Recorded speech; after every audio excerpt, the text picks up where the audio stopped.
As Albert Einstein once said, once you stop learning, you start dying. Our journey as educators is not just about teaching, but also about continually expanding our own knowledge and skills to better serve our students.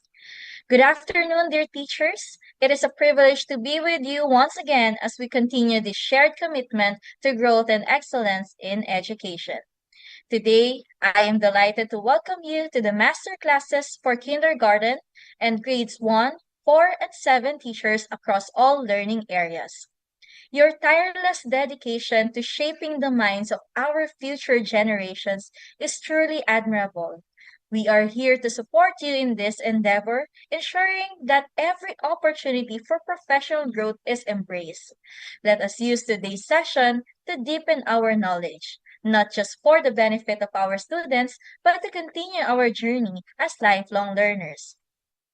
As we dive into the focused discussions on grade 4 mathematics, let us inspire each other to master our craft and create meaningful impact in our classrooms. May this session be enriching, insightful, and filled with new ideas that will help us further elevate the education we provide. To begin, we invite everyone in a moment of prayer, which will be presented through an audiovisual presentation on your screens. This serves as a solemn moment to reflect on the values that make us one. Together, let us take this time to unite in gratitude and faith as we renew our commitment to education and lifelong learning. May we request all to join us in prayer as we come together with hope and unity.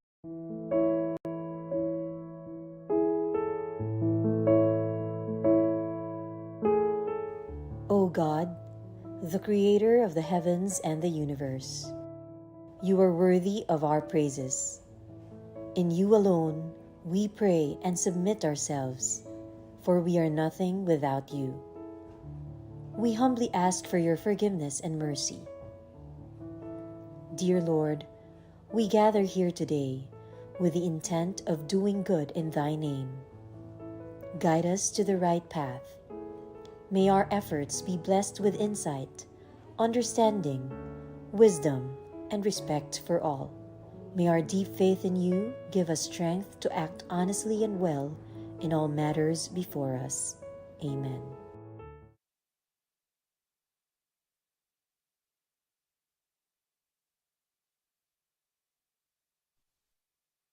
Magandang tanghali muli, Master Classmates. Isang karangalan na makasama kayong muli sa ating patuloy na pagpapanday ng ating mga kaalaman at kasanayan para sa ating mga mag-aaral na Pilipino. Shout out sa ating 8,300 viewers na nakatutok kasama natin ngayong hapon.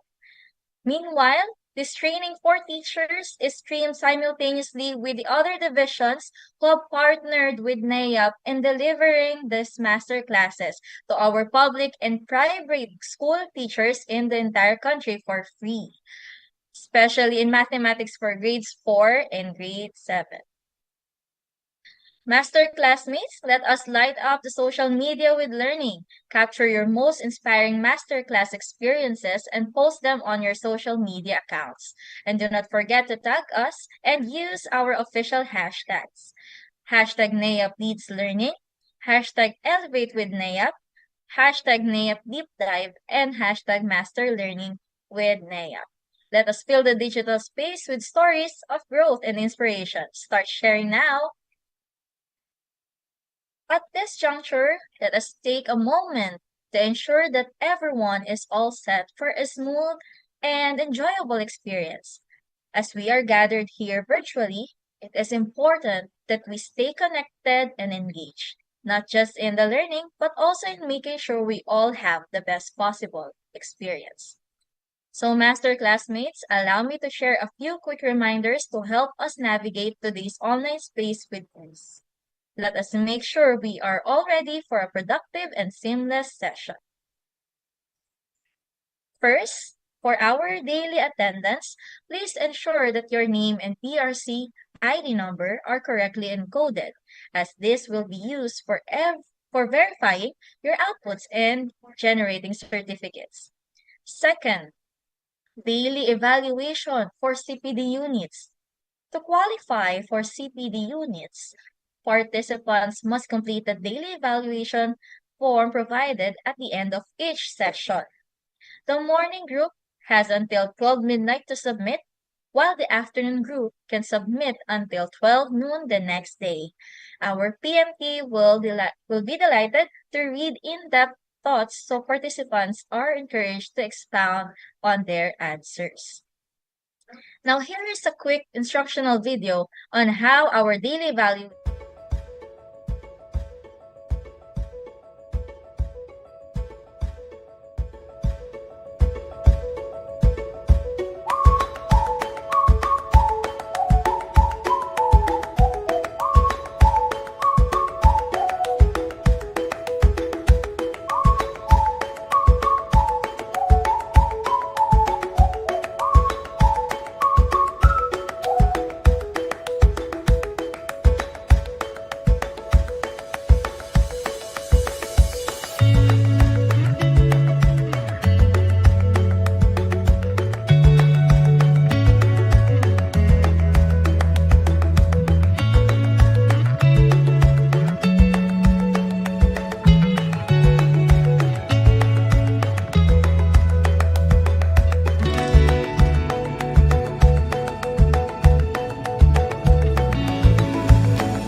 Now, for the certificate of participation, these certificates will be sent to participants' registered emails within 2 weeks after the submission of all the required documents and outputs.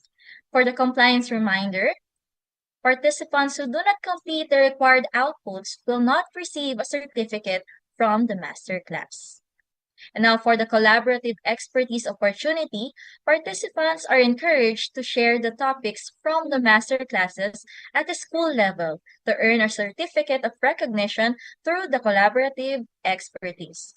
This involves facilitating sessions with select teachers using the provided school-based session guide from the Professional Development Division of the National Educators Academy of the Philippines, which includes a group discussion guide and suggested approaches. These sessions may be conducted until January 30, 2025, led by our principal, head teachers, or master teachers in school. And now, Have you ever wondered what Collaborative Expertise Guide really means? Let's uncover how working together can unlock extraordinary results. Collaborative expertise is when professionals work together, sharing knowledge to improve outcomes, especially in education. The highlights the importance of shared leadership and continuous learning among educators. Research shows that teacher collaboration leads to better instructional practices and higher student achievement. In essence, collaborative expertise involves collective inquiry, mutual support, and shared goals to enhance performance. Who will take charge of a collaborative expertise sessions? The power lies in the hands of the head teacher, master teacher, or school head. Disclaimer: don't forget, you can tweak, add, or adapt this guide to fit your teacher's needs. Collaboration works best your way. Let's dive into the steps to effectively lead a collaborative expertise session. Step 1: Group Discussion Guide. Kick off with a structured group discussion to ensure smooth, focused, and effective conversations. Step 2: Guide questions for insight sharing sessions. Use guide questions to deepen understanding and connect learning to real-life applications. Teachers can also add questions to plan actionable steps and tackle key challenges. Step 3: Plenary sharing and feedback giving. Foster open communication by sharing insights and gaining perspectives from everyone in the room.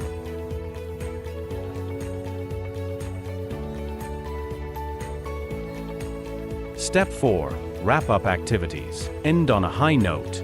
Use the wrap-up guide to summarize, reflect, and conclude the session effectively. Now that you know how to wrap up, let's explore 3 powerful approaches teachers can adapt to make their collaborative expertise sessions even more impactful. First, Socratic Forum. Foster critical thinking and deeper understanding through collaborative dialogue. This approach encourages meaningful discussions, inquiry, and reflection, enhancing the overall learning experience. Second, snowballing. Promote collaboration by sharing diverse perspectives. Teachers start in small groups, analyze topics together, and then combine insights, creating a collective knowledge base. Third, listening triangle. Sharpen communication skills with this dynamic method. Teachers rotate as speaker, questioner, and note-taker, developing active listening, insightful questioning, and collaborative note-taking. This approach fosters meaningful collaboration and a deeper understanding, paving the way for impactful outcomes. Following the collaborative sessions, facilitators are expected to submit an accomplishment report through MS Form. This ensures the session's success is evaluated by documenting key details, including facilitator profiles, topics discussed, approaches used, teacher engagement, session frequency, and valuable insights with recommendations. Reports should be submitted on or before January 30th, 2025. With the accomplishment report capturing key insights, you're ready to lead impactful sessions. Here are some FAQs to address any remaining questions. Are private school principals and teachers required to conduct the collaborative expertise sessions? It is not mandatory, but we highly encourage private school teachers to participate and lead. Is this CPD accredited? The masterclasses have correspondence CPD points, and the collaborative expertise sessions served as follow-through of the competencies gained. The certificate can be used as part of your self-directed learnings. Can the collaborative expertise guide be used for one learning area or in general? Absolutely. It can be tailored to a specific learning area or applied across multiple disciplines. Ready to dive in? Download the collaborative expertise guide here. Complete your session. Submit the accomplishment report form through this link. If you have more questions or need support, we've got you covered. Here's how you can reach us. Collaborative expertise is more than just a process. It's a pathway to innovation, connection, and growth. Together, we can transform challenges into opportunities and create meaningful impact in education.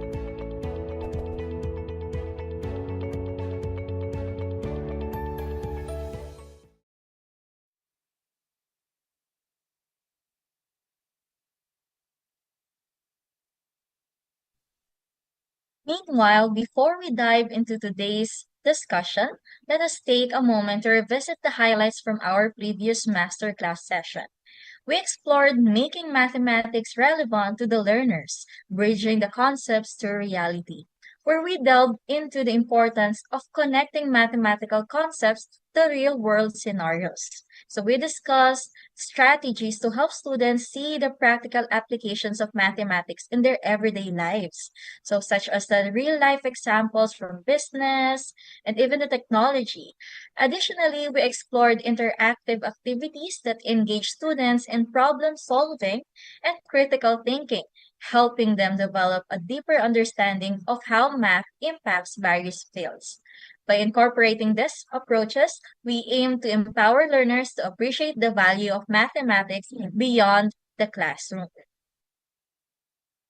Ang nakaraang sesyon ay puno ng mahalagang kaalaman at nakakatuwang makita ang aktibong pakikilahok ng lahat sa mga paksa ang ating tinalakay. Ngayon, handa na ba ang lahat para sa ating interactive session ngayong hapon? Bago tayong magsimula, mag-warm up activity muna tayo para masaya. Gusto naming marinig ang inyong mga sagot sa isang mabilis na question of the day. Ito na. Kung ang pagiging guro ay isang ulam, ano ito at bakit? I-comment ang inyong sagot sa chat. Halimbawa, adobo dahil matagal man ang proseso, sulit ang resulta. O di kaya naman sinigang kasi may tamis at asim parang bawat araw sa pagtuturo. Magsimula na tayong magbahagi ng mga sagot at mag-react tayo sa mga nakakatuwa at nakaka-inspire na komento.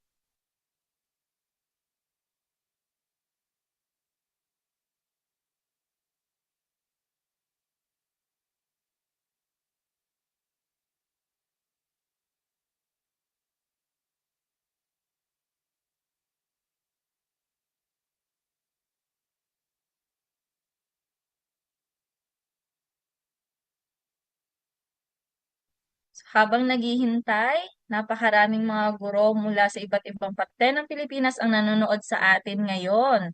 May mga taga Negros Occidental, bawat araw may taga Misamis Occidental. We also have from Cotabato. Yan.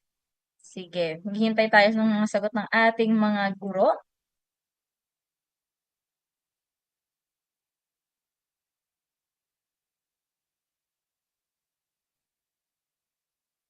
Ayan. So, some of them were watching from Batangas province, from Mindoro.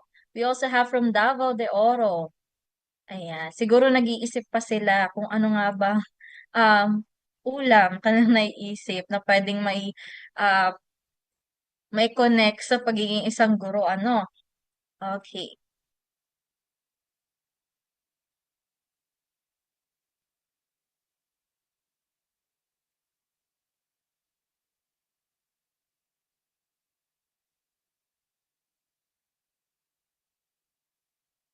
Okay? Ayan, maraming salamat sa pagsagot. And now, the moment we have all been eagerly waiting for has arrived. It is time to introduce our distinguished resource speaker for today. We are truly very privileged to have with us an individual who is not only an expert in their field, but also a dedicated champion for continuous learning and educational excellence. We have with us Dr. Vincent Theodore M. Balo. He is an Associate Professor 5 at Cebu Normal University. He graduated magna cum laude with a Bachelor of Elementary Education with an area of concentration in mathematics from Cebu Normal University in 2006. He then earned his Master of Science in Mathematics from the University of San Carlos in 2012 and his doctorate in Development Education from Cebu Technological University in 2022. Following his graduation in 2006, Mr. Balo worked as an early childhood education expert with a non-governmental organization funded by the European Union and Interaid France.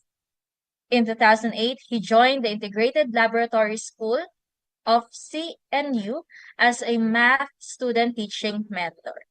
After 4 years at ILS, he transitioned to the College of Teacher Education at the same university, where he now teaches professional education courses. During the pandemic, he also served as an assistant administrator of the Center for Innovative and Flexible Learning, or CIFL. Additionally, Mr. Balo is affiliated with the Graduate School of Cebu Normal University's College of Teacher Education and College of Arts and Sciences, where he teaches mathematics, major courses, and statistics. As part of his role at this educational training center, he has served as a resource person, trainer, facilitator, validator, and lecturer in various local, regional, and international trainings, including ICT training, DOST schools training, Singapore Polytechnic Learning Express, and more.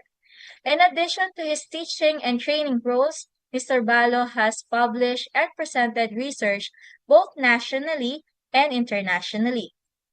He has also co-authored books on subjects including mathematics in the modern world, educational assessment, and technology for teaching and learning. Without further ado, let us all welcome our speaker who will be sharing his valuable insights with us. Let us give a virtual round of applause to Dr. Vincent Theodore Balo as we dive into today's session.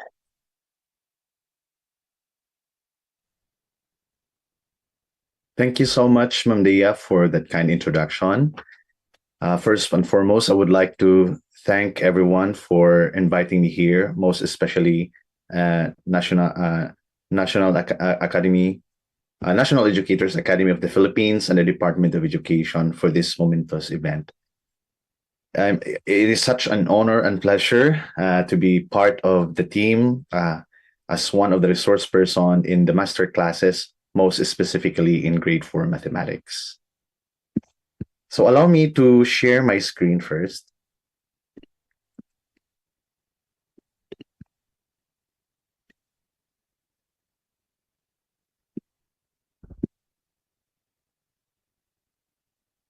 All right. So once again, welcome po mga guro, most especially our grade 4 math teachers. And I'm looking forward for a more interactive and engaging session with you. So this is the first session of the 4 sessions that we will be engaging with for this week. Now, the first session has something to do about game-based approach in teaching mathematics. So once again, I am Vincent Theodore Embalo of Cebu Normal University. So in this particular session, the professional standard that we are addressing is the Strand 1.4, which is the strategies for promoting literacy and numeracy under the domain 1 of content knowledge and pedagogy. And specifically for this session, we have one objective to attain, and that is, after this training session, you will be demonstrating your ability to design and implement game-based learning activities in your respective classes aimed at increasing student engagement and improving comprehension. As what we know, games are essential and are effective with regards to increasing students' engagement and eventually improving their comprehension or mathematical comprehension. So as your resource person, I am thrilled to share with you game-based approaches in teaching mathematics. Together with your expertise in the field, your experience in the field, will delve into innovative ways to make math more engaging and enjoyable for our students by incorporating game-based learning strategies. Our goal today is to help you understand how games can enhance student engagement and comprehension of mathematical concepts.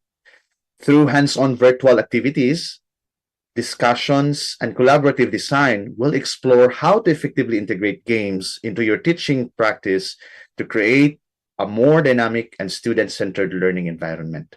So let's make this session more interactive, practical, and inspiring as we transform the way we teach mathematics. So first and foremost, let's define the essential term in this session, and that is game. So what's a game? A game is actually a structured form of play. A game is a structured activity with rules, goals, and challenges designed for entertainment, learning, or competition, often fostering engagement and skill development. Now, in the old days, how we perceive game is a separate entity as compared to pedagogies that we are employing in any class, most especially in a math class. We don't see that much connection between the two, but now with with the change in the landscape, with advancement in technology, and with advancement of pedagogies that we are employing in mathematics, we are trying to simulate how game can improve students' engagement and eventually how it contribute to the growth and development of our students. So, to start with our session, and since we know what a game is, let's play games. So I will be sharing with you 2 games for today. So allow me to share the game.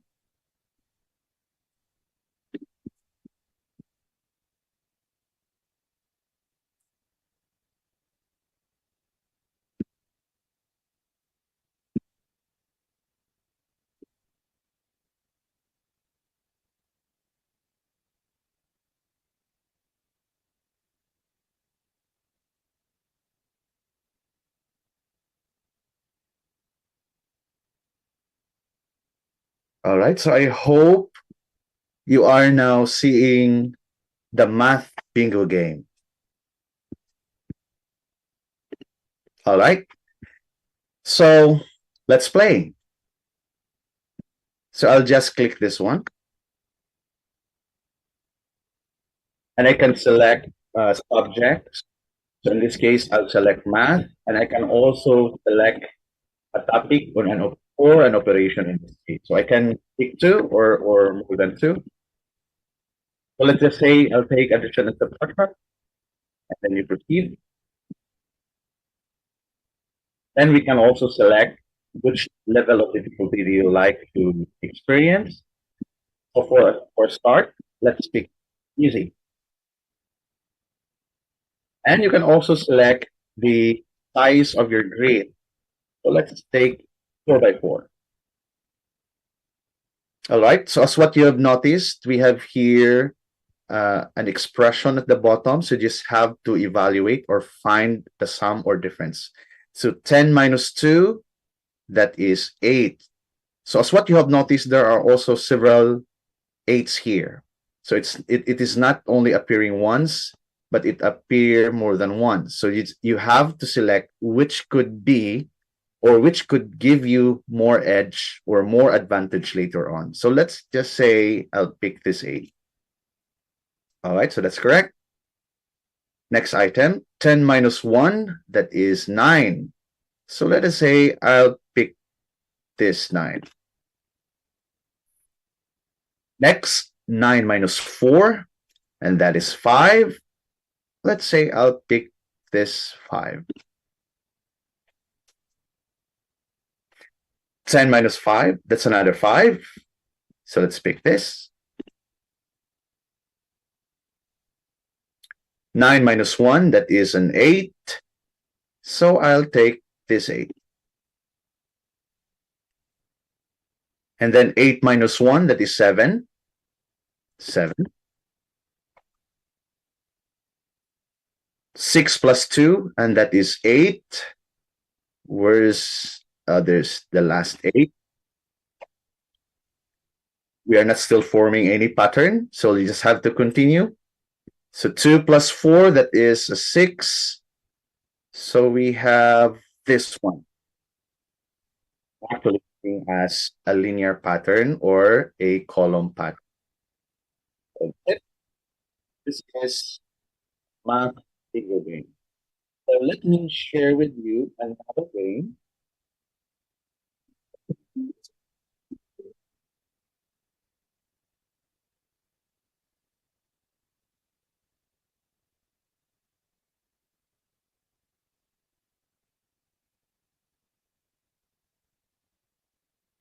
All right.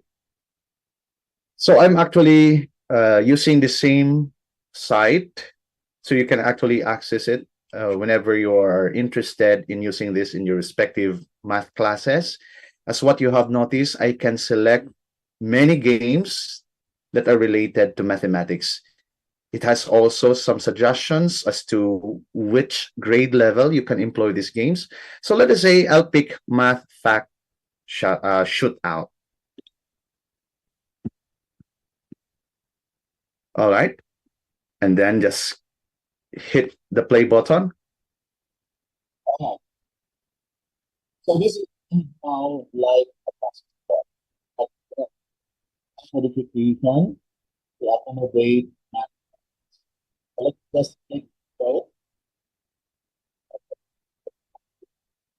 level first, then click go. Now simply with the previous unit for operations. So let's say just select a player. Oh, all right. So what we want to do here is add a three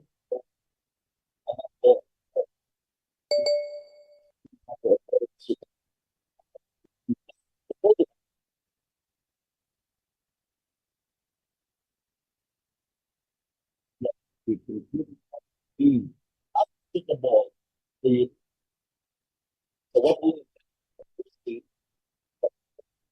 second state, tell us whether PowerPoint is oh,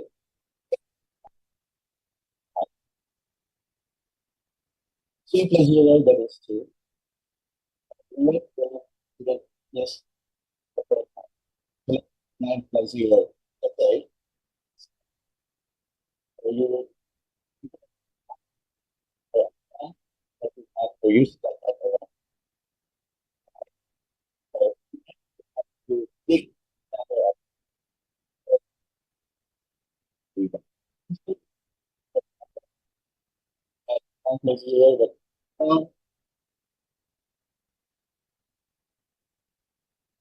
we have 1, we have 2 plus 9, 3 plus 0, 3,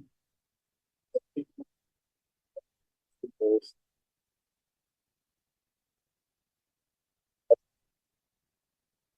So just like any other digital thing, what we do is it is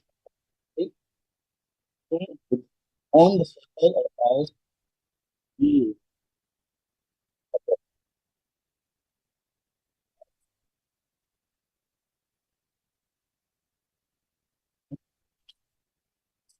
put in the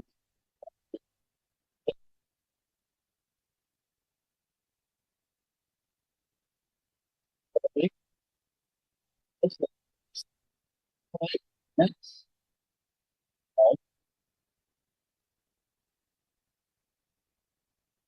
right, past,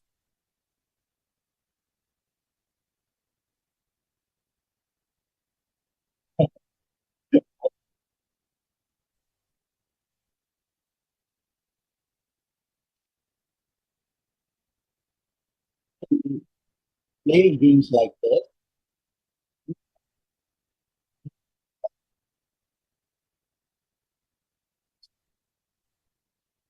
Let me now go back to that.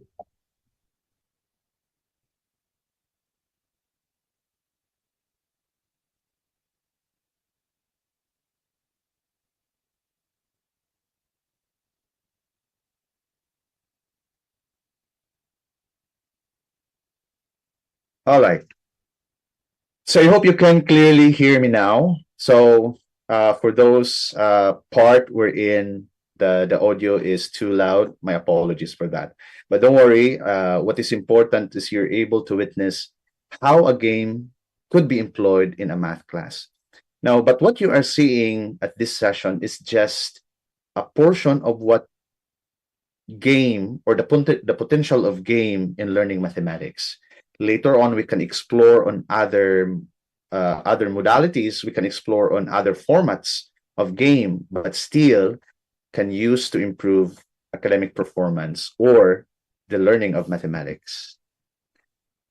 So at this point, I'll be inviting each one of you to go to menti.com or use Mentimeter. I have a question to ask with regards to what I have demonstrated earlier.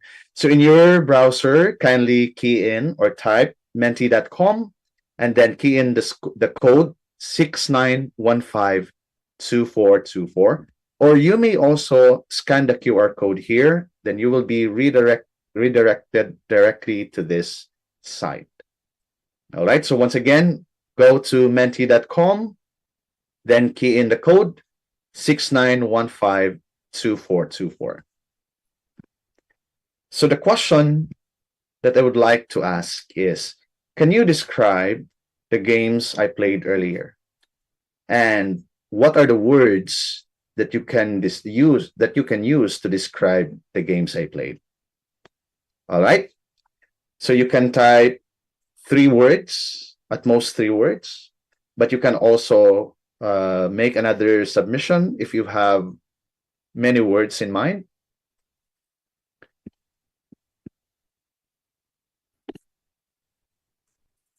Let me now share with you my Menti.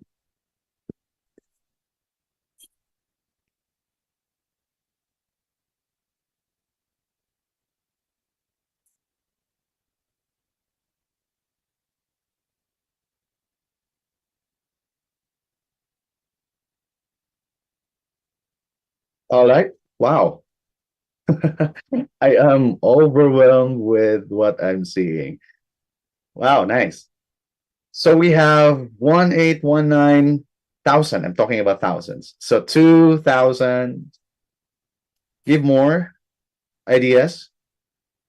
Share your responses. Nice.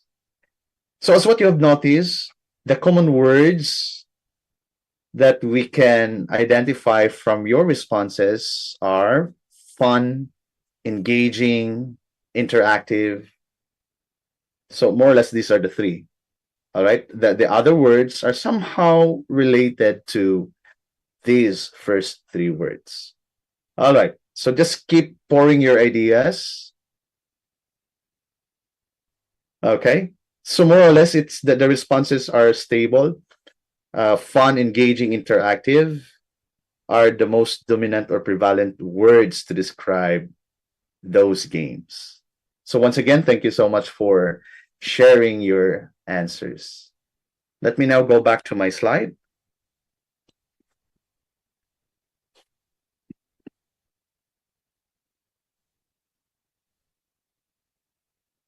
Actually, I have conducted also a similar survey to some of my friends and some teachers, and more or less, they have similar responses, just like what you have shared earlier. So most of them said that those games I have played are fun, stimulating, engaging. And basically, probably these are also the reasons why we employ games in our respective classes, most especially for a math class, considering the very nature of grade 4 students, di ba? So yung mga bata natin talagang innate innate na quality na nila yung mag-play, mag-participate sa game. So why not take advantage of these games? So with these words, I would like to play or rearrange these words because I would like to emphasize two important concepts in relation to games. So again, these are the words that we commonly use to describe the games. So the first group of words are the following. We have competitive, progress focused, rewarding, motivating, and strategic. The other one includes learning focused, problem solving, practical, skill building, collaborative, interactive, active, dynamic, enjoyable, hands on learning, applied learning, immersive. Now, for the first group of words, these are actually words that focus on external motivation, incentives, and competition. While the other set of words has something to do about learning through the game itself. So that is, the game has become an essential medium in teaching math skills and concept. Now, the first group of words, which is focusing on external motivation, incentives, and competition, this is somehow associated with the concept of gamification. And I think, and I'm confident that we all know what gamification is. And most of the time, we are employing this in our classes with the purpose of engaging our students in our classroom activities. On the other hand, in the second group of words, these are also words that are strongly associated with what we call as game-based learning, which is our focus in this session. So, which of the following example that I'll be presenting is about gamification or are about gamification or are about game-based learning? So I have here some common games, online games, that probably most of you have been employing in your respective math classes. Now for Kahoot, I think we know what Kahoot is.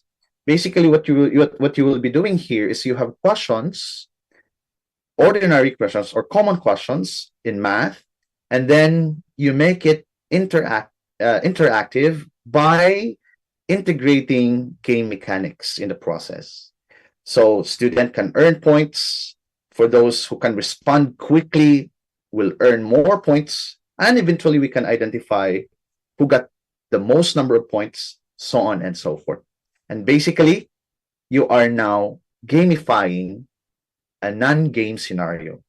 And this is also the same with the Khan Academy Kids. In Khan Academy Kids, it's like a module, it's like a class, but we added some point system. We provide badges for students who have accomplished something, who have completed a task, so on and so forth. So Kahoot, Khan Academy Kids are examples of gamification. On the other hand, we have also what we call as Minecraft Education Edition. In this particular game, what is unique is the game itself is the medium of learning a concept. For example, as what you are seeing on the screen, if I'm the teacher here, I'm actually teaching area, and they will be learning the concept of area when they play the game. We're in this case, they build blocks, they arrange blocks, and through these blocks, they can count the number of squares, and that would lead to understanding area in general. So again, the Minecraft Education Edition is an example of a game-based learning.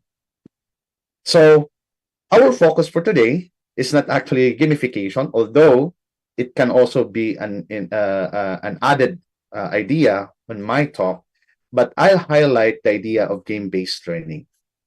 So our discussion today will center around game-based learning. So consider, again, the bingo game I played earlier. So imagine that you are also playing the same game. And now let's reflect on these questions. Number one, what specific math skills did this game aim to develop? Second, was the game effective in engaging players? Why or why not? And third, how did students interact with and apply math concepts throughout the gameplay? Now, probably these are your thoughts as I throw these questions to you. What's the specific math skills did the game aim to develop?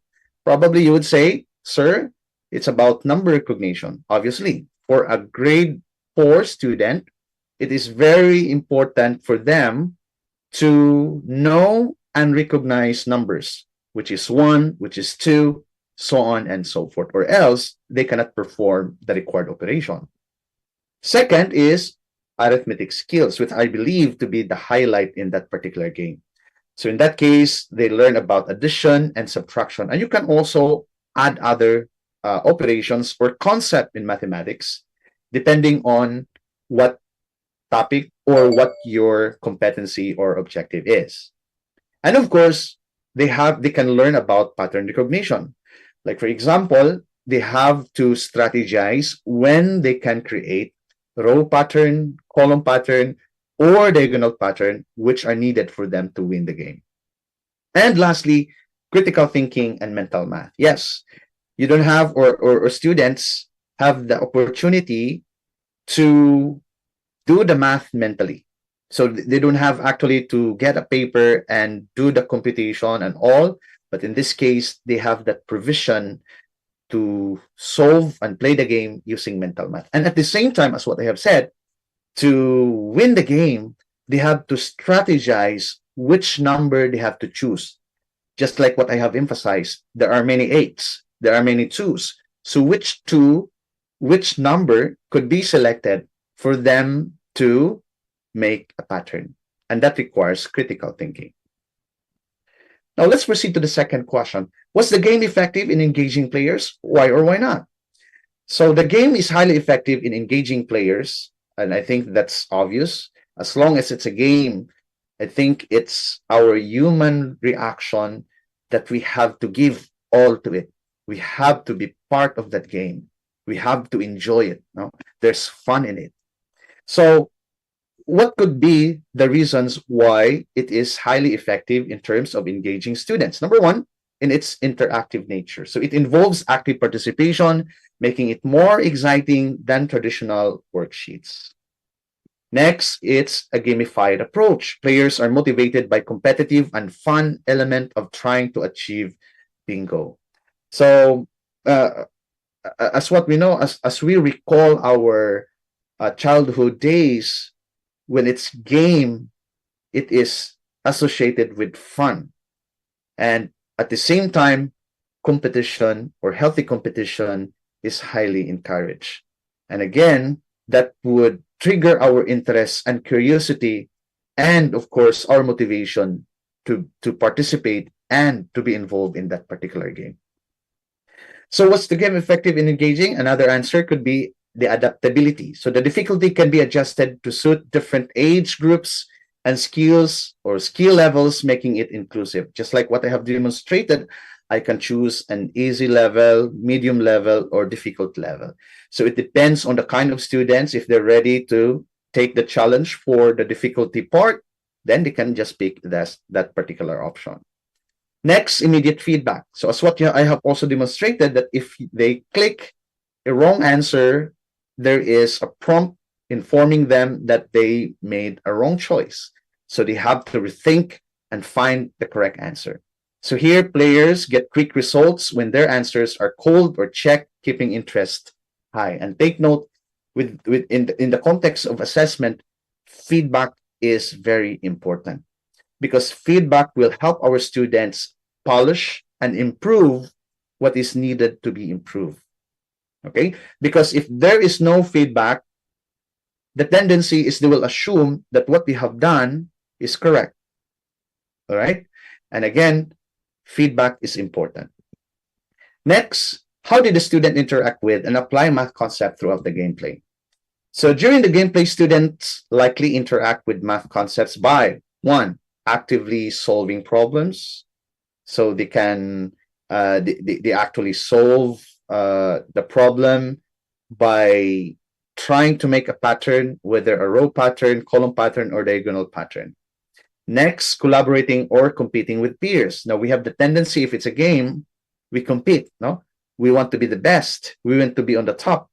And that somehow added the element of excitement, no, as they play the game. And of course, this is also giving them the opportunity to collaborate, most especially if the nature of the game is by group or that requires collaboration. Next is applying strategies. In every game, you need a strategy, because to attain the goal, you need to strategize your resources and taking advantage of your knowledge. All right? Next, reinforcing retention. Now, the moment they play the game, the more that they can remember the concept. Not just the concept, but the whole experience itself. All right? And me personally, in my own experience, I can still clearly remember what happened in my childhood days. Most especially when we played, when we explore our environment through play, and so on and so forth. So again, play or game is very helpful in improving your memory. So Math Bingo is an example of a game-based learning. So what is a game-based learning? Why do we need to know about this approach? Why use it in mathematics? So what's a game-based learning? Game-based learning, or GBL, is a teaching approach designed to engage students in learning and skill acquisition through gameplay. So that means the game itself is the medium in learning a concept. So it's different from gamification, because in gamification, we have a non-game setting wherein you inject or integrate game mechanics. You make it like a game. So that's gamification. Although gamification is also important, is also effective, but what makes game-based learning different is the game itself is the meat of the teaching and learning experience. So unlike traditional methods focus on rote memorization, the GBL emphasizes active participation and practical application of the concept. At its core, game-based learning revolves around repetition, just like what you have witnessed earlier. So I do repetition of solving math items, learning from failure. So if I failed, there is a feedback. And through the feedback, I can correct my work, my answer, until I got the correct answer. And eventually achieve goals. Students work toward clear objectives, make decisions, and experience the outcomes of their actions. So the benefit then of the game-based learning is not confined in learning math concepts, but it is also an opportunity for the students to learn essential skills, in the 21st century, such as making decisions, setting goals, collaboration, and many others. Through this process, they actively learn, refine their skills, and practice effective strategies. So, what does it imply is in the game-based learning, assessment can also help the students to improve their skill and concept as they play the game. So, for example, when I make an error in the game earlier, I got a feedback, and the feedback says I got it wrong. So, in short, I am now assessing with my performance or assessing my performance. From the information I got, I can now polish my work. I can now polish my skill. And eventually, this would lead to refinement and improvement of my skill in general. So there are types of games that we can use in our respective math classes. Number one, the real life game. So I would like to emphasize that game-based learning is not all about digital games. Now, in my session, I opted to use digital games because this is the only way that we can experience and explore game-based learning. But in reality, you can use other games. For example, real-life games. So games, mga larong Pinoy, or games that are designed by kids, because kids are so innovative with regards to games. So you can make use of these games and will modify it so that a math lesson can be embedded on it. Now, real-life games draw inspiration from real-world scenarios, requiring children to actively engage both physically and mentally. Now, when we say about real-life games, these are proven and tested to be engaging, and they are very effective in motivating students in all aspects of their education. However, the real life games could also be, or will also be, can also provide more stress because real challenges may be posed, as they play real life games. So medyo mas stress ang mga bata. But again, that's part of the learning process. So they fail, they lose the game, but again, that is also serving a good purpose or good reason why they are playing the game. So it teaches them other aspects of learning, or other aspects of development. The other type of game is the game-based learning in hybrid spaces. Now, when you say hybrid learning spaces, it can integrate diverse resources to create dynamic educational environments. So we can start by using digital tools or digital games alongside with physical resources. Now, the purpose of the physical resources is to give our students opportunity to interact in person, because there are more things that they can learn when they interact in person, and of course, engage in person. Another one is board games. And I think most of you would think that if it's a math class, board game is a common, I would say, game that we can employ, such as Monopoly. Now, you can actually modify the Monopoly and you call it as Math Monopoly, wherein you, again, integrate or embed math concepts and make it sure that this math monopoly is consistent and aligned to the standards that you would like to tap in that particular class. So what's the difference between gamification and game-based learning? Now, these two are the buzzwords in education.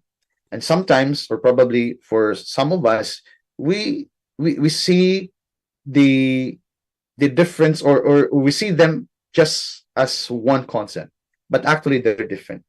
So when you say gamification, it is the adding of game elements to non-game scenario.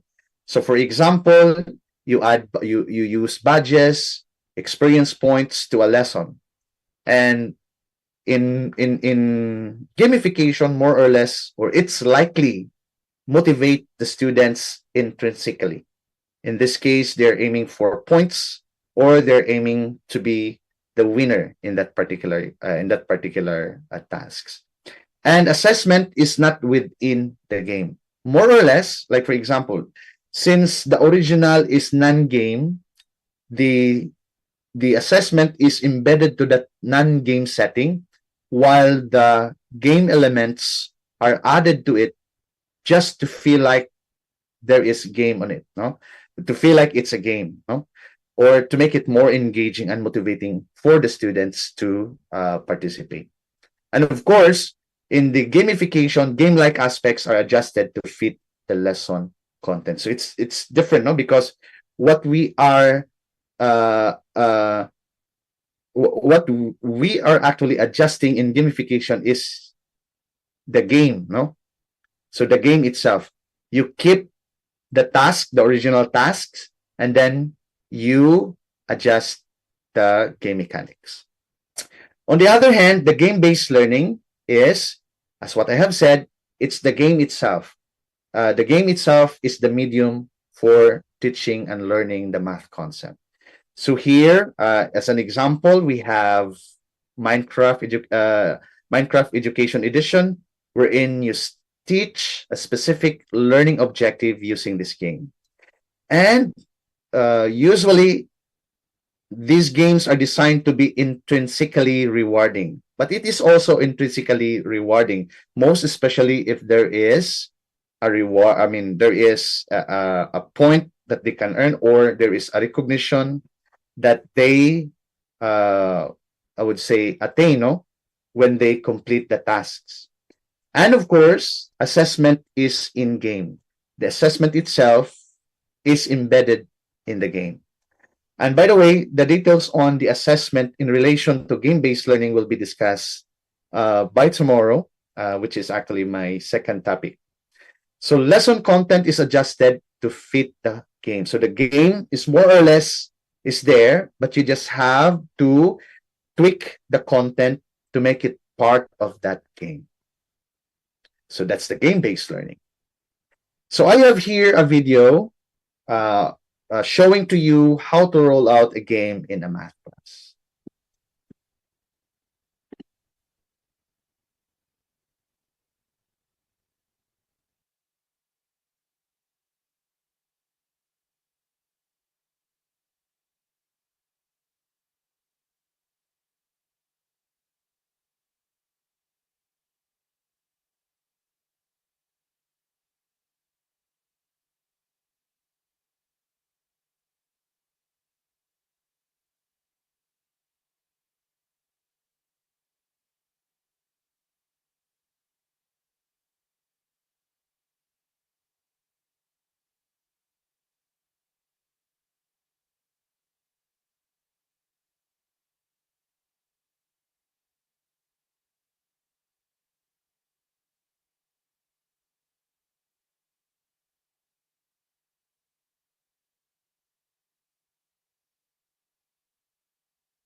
Rolling out a game in the classroom is more than just explaining the rules and handing out materials. It's how you get students playing fast. In a successful rollout, students get into the game quickly, learn by doing, and take ownership of their learning process. Yeah! Roll it again! So how do you roll out a game? Step 1, know the game. It's important that you know the game well and you've thought about how to explain it to others. Succeeding at this means knowing your students well and how your classroom already runs. Step 2, choose a method for modeling how to play the game.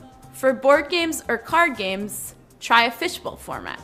A fishbowl is when you demonstrate the game with a small group of students while the rest of the class watches. For tablet or computer games, have one student play the game while displaying it on a large screen and ask the rest of the class to identify the rules and the goals. For complex games, demo the game with a few students who have played the game before, then break your class up into groups and assign each experienced student their own group. For even more complex games, introduce a simplified version of the game to get students playing, then add more parts of the game as comfort levels rise. Step 1, set ground rules. Playing games works best when everyone has fun. Create a stress-free atmosphere by making agreements with your students to play fair and respect all players before cranking up the fun. Step 2, explain the game, but keep it brief. That way, you'll allow more time for students to play, ask questions, and learn by doing. Step 3, play the game and have fun. Thanks for watching. Next, to learn how to manage the game once you've rolled it out, check out the video on game management.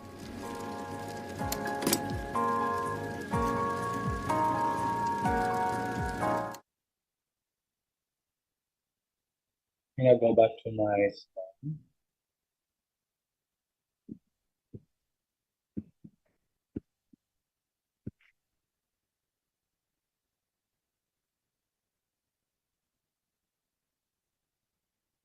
All right.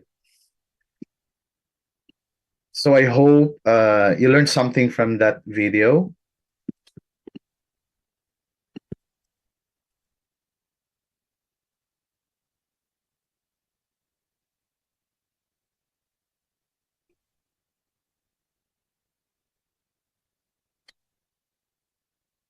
So in the video, it was emphasized that when you would like to use a game in teaching mathematics, you have to make it sure that the rules are clear, the objectives are properly articulated and communicated. Now, for simple games, you can just simply demonstrate it in front of your students, demonstrate how it is done, and how they can accomplish the task. Now, for a more complex one, as what suggested, you can also demonstrate, no? Or you can demonstrate as a teacher instead of students demonstrating it to the class. Now, according to research, game-based learning has great influence in students' cognitive domain. So, for example, knowledge and skills. Games are considered to be an effective tool in education for quickening learning, teaching challenging material, and encouraging systemic thinking. Now, when they play the game, they think of strategies, they think of ways how they can attain the game without breaking the rules, and that required the students to understand the whole system of the game. Training groups using video games have significantly increased their conceptual and rational amount of knowledge. So again, since students are highly engaged, they're enjoying it, they have fun in it, then the more that they can remember the facts or the experience while they play the game. Now, take note, when they play the game, they use their logical thinking, critical thinking, creative thinking, their innovative thinking, and analytical thinking, which are essential in learning mathematics. Another one is the achievement. Game-based learning has shown to improve the students' achievement when learning. Although, or technically, it's not, the game itself is not directly related to the academic performance, but what the game do is it makes the students engage, highly engage. And take note, engagement is strongly related to achievement. So this is because this is a 21st century learning style that stresses student-centered learning in which students learn collaboratively with their teachers and peers via conversation and problem solving. Now, this is also the game itself, or the GBL in general, is an avenue for the students to cultivate 21st century skills. And the more it can tap these skills, then the more it can improve students' achievement. Another one is the game-based learning is also influencing affective domains, or students' affective domains, not just the cognitive domains, but also the affective domains. Number one is their interest and motivation, which are the main one of the main reasons why we use game.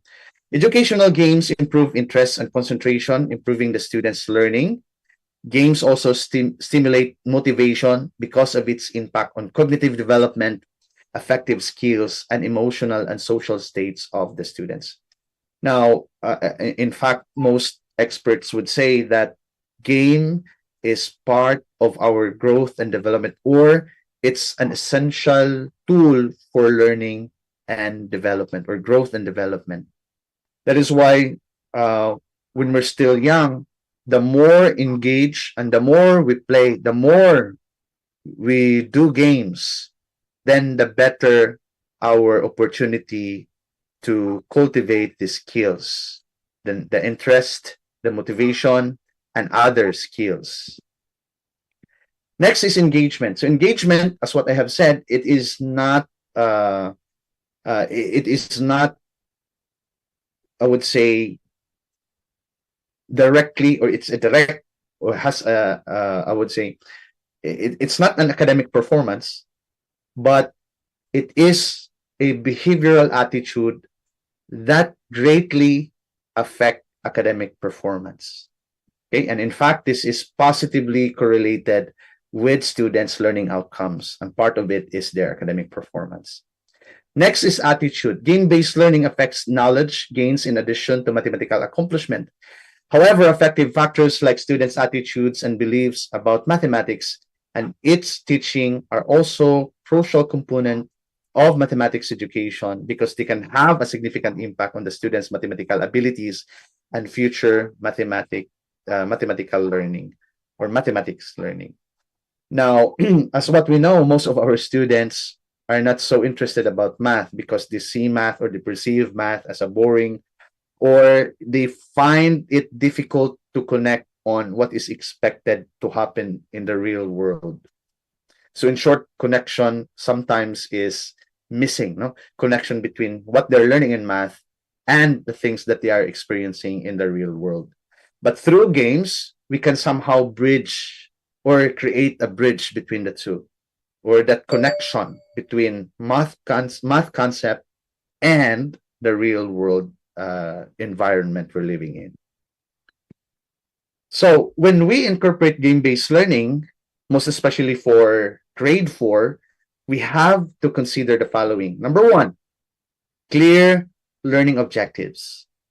So you have to make it sure that in the game, the objectives are clearly written and clearly communicated to your students, and make it sure it is consistent and aligned to the standards stipulated in the written curriculum. So do not just make or use a game for the sake of fun and entertainment, but use it to attain and develop outcomes, or learning outcomes.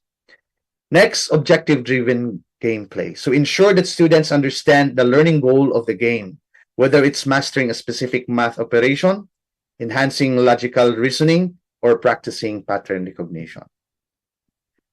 Next is developmentally appropriate design. So when you design a game, you have to make it sure it can be done by grade 4, or it can be done by your students. you need to consider the complexity level. So choose or design games that are suitable for students' grade level and cognitive abilities. And within that level, you can also provide options, whether it is easy, medium, or difficult, but still it can be accomplished by any of the students in that particular group. Overly complex games may frustrate younger children, and instead of motivating them to learn, you might develop the other quality or the other thing. So while overly simple games may not engage them or meet learning objectives. So again, you need to strike a balance between complex and simple. At the end of the day, what will actually dictate on your choice of game is, number one, they can do it, they can perform it, and at the same time, they can learn the concept while performing the game. Next is age appropriate themes. So games with themes that resonate with children, like animals, space, treasure hunts, can boost engagement and make math concept more relatable. So again, you have to be careful on the elements that you're using in the games. See to it that these are age appropriate or age appropriate. Next, engagement and motivation. So fun factor, games should be enjoyable and stimulating. So if the game does not serve its purpose, it's not enjoyable, it's not stimulating, then you better find another game. No? You can also incorporate to enhance that level of enjoyment and to stimulate them to learn. You may also incorporate other mechanics such as rewards, levels, or challenges that encourage students to participate willingly and repeatedly. Next, intrinsic motivation. Consider ways to foster intrinsic motivation so students are not only driven by rewards or scores, but also by the satisfaction of solving problems or mastering skills. So for sometimes we don't use reward, or for sometimes you also use reward. But you have to ensure that when you give the game, this should help them cultivate their motivation intrinsically. Next, opportunities for differentiation and personalization. So we have adaptive difficulty levels. So look for games that adjust difficulty based on students' performance. This keeps advanced students challenged and avoids frustration for those who may need more time. So that means you have to carefully plan or design your activity or game wherein those who are advanced are still challenged, and those who are somehow have difficulty in playing the game, they have also the opportunity to feel accomplished, when they do the game. So it is adaptive. Now, the adaptive learning algorithm is very common in the use of digital games. So this can actually be highlighted when you employ these games, yung mga digital games. But still, it is possible to be adaptive even for traditional or real life games. Next, scaffolded learning. So games that provide hints or scaffolding as needed can support students who may struggle with certain math concepts while allowing more advanced learners to skip or minimize help. That is why, as a teacher, your role is to facilitate and to guide. So in game-based learning, you must be sensitive enough to know when the student is needing help, when they need hint, when they don't need it. All right. Next, instant feedback and reflection. So feedback mechanism. So immediate feedback helps students understand mistakes and learn correct approaches. So you must, part of the design of the game is the provision for feedback. So how do they get the feedback? Or in what way you can provide the feedback? Next, games should indicate right or wrong answers with explanations if possible. And of course, consider adding moments of reflection where students can discuss what strategy worked, what they learn, or how they approach challenges within the game. This deepens their learning experience. So give them that opportunity to collaborate, to discuss, and how they can accomplish the game and attain the objective. Next, social interaction and collaboration. So multiplayer options. Some games benefit from group play, where students work together to solve problems or challenge each other. So collaborative math games can enhance problem solving and communication skills. And in fact, in mathematics, mathematical discourse is an important element in the classroom dynamic, because this will give them the opportunity to communicate mathematical ideas, and that's also their opportunity to correct misconception in mathematics. That is why give them that opportunity and time as they play the game. Next, discussion and debrief. After the game, facilitate group discussions to encourage students to share strategies and reflect on how they applied math concepts during gameplay. This is also their opportunity to share their ideas, and others can also benchmark for those successful groups in playing that particular game. So these are soft skills or skills that are not necessarily tied with mathematics, but still an important qualities or skills for students' growth and development. Next, balanced use of technology. So again, you don't have actually to use digital game all the time. You can use old school games, or you can blend a digital game plus the physical resources, so on and so forth. And if in case you're using digital games, so you have to make it sure that there is limit to screen time, or else there might be, I would say, undesirable habits na ma-develop sa kanila. Like for example, yung screen, yung dependence sa screen, so on and so forth. And of course, we have hands-on alternatives. So include non-digital games or games that incorporate physical movement to cater to kinesthetic learners and reduce dependency on digital devices. I think yung misconception natin with regards to game-based learning is dapat nakaupo lang ang mga bata, then up lang lahat, but hindi.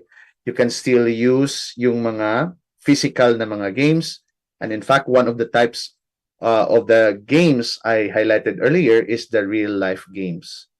And I think marami na din tayong mga ginamit na mga real-life games sa mga klase natin, right? So not just about gamification, because I know mas madali sa atin yung gamification because it's more open, or madali siyang i-fit sa ating mga activities. However, ang game-based learning, this would require careful planning, more time for planning and preparation. So again, use or give that opportunity for the students to use, let's say, physical resources, use movement, interact in person, so on and so forth. 8, assessment for or of learning. So incorporate performance tasks. Through these tasks in your GBL, you can tell how well they are performing in the class. And at the same time, you can also see whether there are misconceptions, whether they are on the right track, whether they have, let's say, cultivate the right skill. And if not, at least you have that opportunity to correct it while they are playing the game. So you can use rubric-based evaluation that measures problem solving, accuracy, and application of math concept. This is actually my highlight for tomorrow's talk. That is about assessment using the game-based learning. Next, you can track progress. So for digital games, check if they provide analytics or progress tracking. So this is the good thing about digital game. All the information that you can actually look into to check whether they are improving or not. you can actually access it through these platforms. But if in case you're not using digital games, you just have to, uh, let's say, add a provision wherein you can monitor them. Like, for example, probably you can observe, you roam around, you have a checklist with you, you can identify students who are struggling, you can tap students who are advanced, to guide the other members of the group, in the game, then so on and so forth. Next, you can teacher facilitation and guidance. Your role in the game-based learning is a guide as a facilitator. So teachers should guide gameplay by setting learning intentions, observing student progress, which is part of the assessment, and facilitating discussion afterward. So they can also offer support to students who may need help with game mechanics or math concepts. So for example, if they have confusion along the way, or if they have difficulty in doing the tasks, so as a teacher, you can do the necessary tweaking or modification to accommodate a student's needs. No. Next, integration into the curriculum. So games should be integrated purposefully within the math curriculum, complementing other instructional activities rather than standing alone. So the point here is you don't use game-based learning as your sole teaching approach all throughout the year, but you need to vary. You need to select an appropriate instructional method or strategy given an instructional standard or educational standard or learning standard, diba? So at least may mga, let's say, competencies ka or may mga topics ka na pwede ninyong i-game-based learning. Hindi naman maganda na everyday mag-game-based learning ka. Because one thing that you need to consider in using game-based learning is your time. Again, it will take much of your time. Next is cultural and gender sensitivity. So in today's setting, we're in students are coming from different cultural backgrounds, or they have varied practices, and so on and so forth. So you have also to ensure that as we ask them to play the game, we are considering all the culture, or I would say yung mga gender na mga ideas to make it more inclusive in your class. So what does it mean is you don't design the game where it is only favoring the boys or the girls, or where it is only more advantageous if you are this kind of student and you're not that kind of student. So dapat inclusive yung mga game na dinidesign natin. And avoid stereotypes. So ensure the game or that game content is free from stereotypes and biases to promote inclusivity and cultural sensitivity. Next, ease of use and accessibility. So dapat yung mga game natin may mga user-friendly na interface, or it is user-friendly. So ensure that the game is intuitive with simple controls that student can quickly learn to navigate without frustration.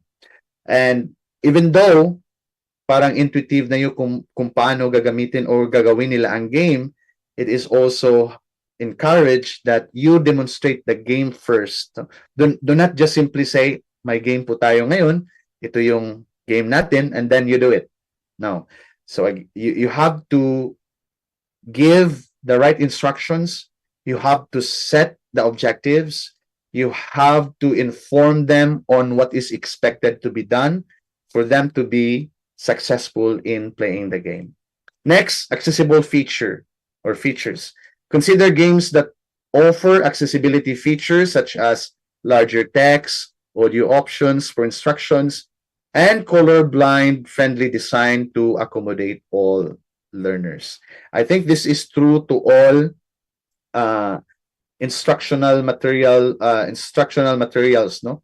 You have to ensure that mababasa ng mga bata yung mga text, klaro yung audio na pinapagamit mo, and even your choice of words dapat age appropriate or madali siyang intindihin ng mga bata. Time management. So appropriate game length. So don't design a game that would take you more sessions to complete. So kaya kailangan natin na i-plan carefully if pwede ba siya or magawa ba nila ang game within the given period of time. Let's say for 45 minutes, pwede ba? Or less than 45 minutes, pwede ba?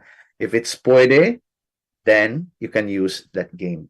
Avoid overly time-consuming games that detract from other instructional activities.